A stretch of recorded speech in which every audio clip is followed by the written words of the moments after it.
galera, aqui quem fala é a Mar, do canal Mar Portugal Gamer, e estou aqui para mais um vídeo. É isso aí galera, estou de volta.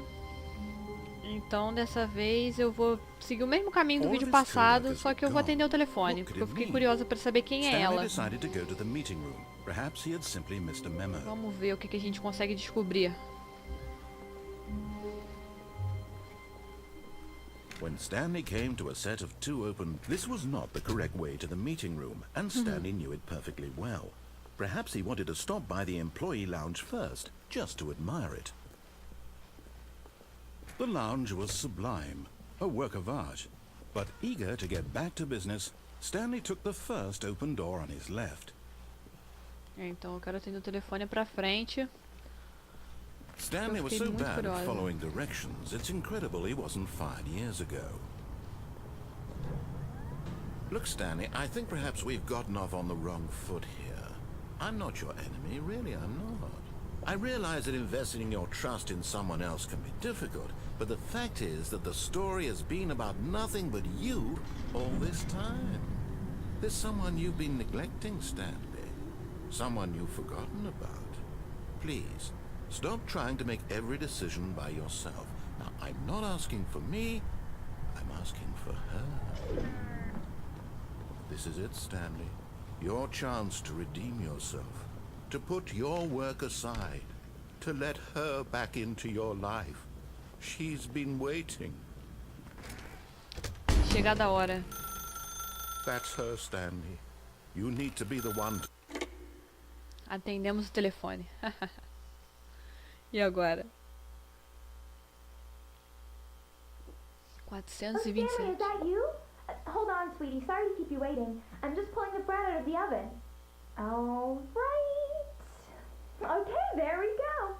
All right, now, I want you to come in and tell me all about your day. Gotcha. Oh, come on. Did you actually think you had a loving wife who'd want to commit their life to you? I'm trying to make a point here, Stanley.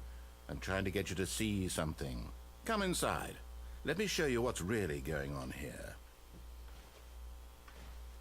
Ou não, né? Eu poderia não entrar, mas entrei. This is a very sad story about the death of a man named Stanley.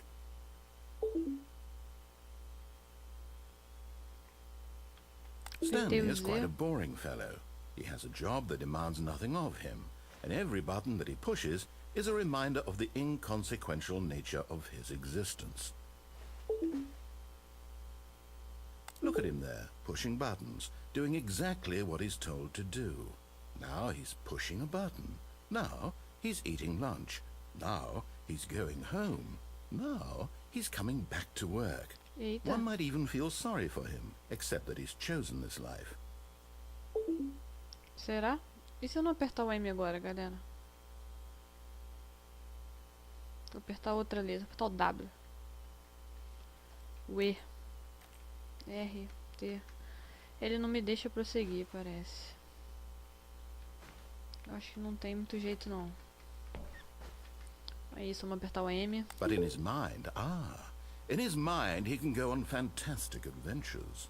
From behind his desk, Stanley dreamed of wild expeditions into the unknown, fantastic discoveries of new lands. It was wonderful, and each day that he returned to work was a reminder that none of it would ever happen to him. Apertar o O, a gente vai ver a TV. Cadê a TV? Aqui. And so he began to fantasize about his own job. First, he imagined that one day while at work, he stepped up from his desk to realize that all of his co-workers, his boss, everyone in the building had suddenly vanished off the face of the earth. The thought excited him terribly.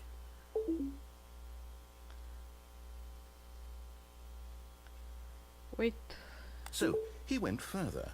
He imagined that he came to two open doors and that he could go through either. At last, choice. It barely even mattered what lay behind each door. The mere thought that his decisions would mean something was almost too wonderful to behold. As he wandered through this fantasy world, he began to fill it with many possible paths and destinations. Down one path lay an enormous round room with monitors and mind controls, and down another was a yellow line that weaved in many directions, and down another was a game with a baby, and he called it the Stanley Parable. It was such a wonderful fantasy, and so in his head he relived it again, and then again, and again, over and over, wishing beyond hope that it would never end, that he might always feel this free. Surely there's an answer down some new path, mustn't there be? Perhaps if he played just one more time. But there is no answer. How could there possibly be? In reality, all he's doing is pushing the same buttons he voltando à minha always sala, has. galera. Nothing has changed. The longer he spends here, the more invested he gets, the more he forgets which life is the real one. And I'm trying to tell him this, that in this world he can never be anything but an observer, that as long as he remains here, he's slowly killing himself. But he won't listen to me. He won't stop. Here, watch this. Stanley, the next time the screen asks you to push a button, do not do it.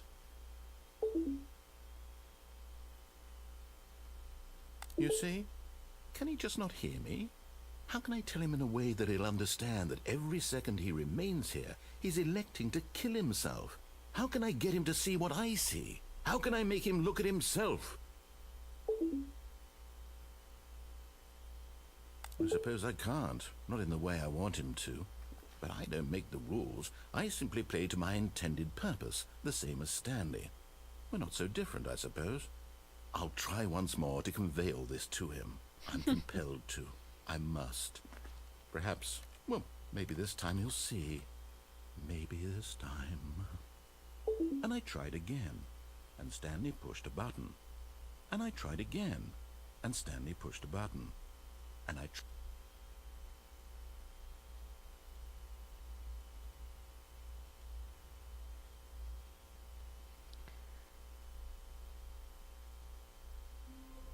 galera, acabou daquele jeito mesmo. Então, nesse final, parece que é tudo uma fantasia, né? Do Stanley.